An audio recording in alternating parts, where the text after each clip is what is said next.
Hi to all. இது வந்து பார்த்தீங்கன்னா ஒரு மூவியோட ரிவ்யூ.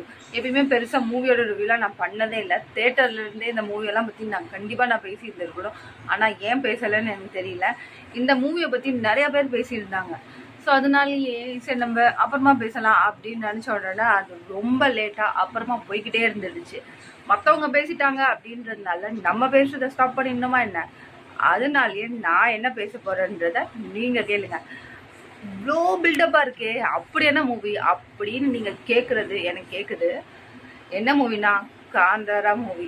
அந்த மூவியோட விஷுவல்லாம் அப்படியே கண்ணுலே வந்து நிற்கும். அந்த லெவலுக்கு அவ்வளோ சூப்பராக இருக்குது. எப்படியாவது பாருங்கள், எங்கேயாவது இருந்து பாருங்கள், ஆனால் கண்டிப்பாக பாருங்கள்.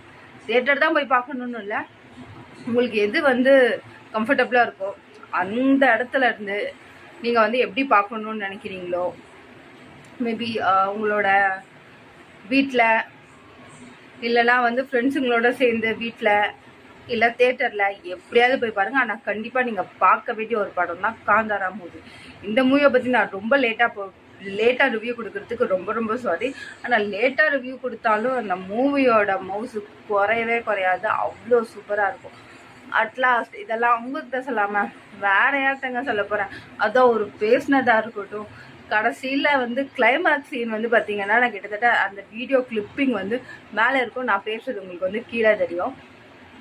அந்த கழுத்தை பிடிச்சிட்டு அவர் வந்து பார்த்தீங்கன்னா அந்த கண்ணெல்லாம் பயங்கரமாக பண்ணியிருப்பார்.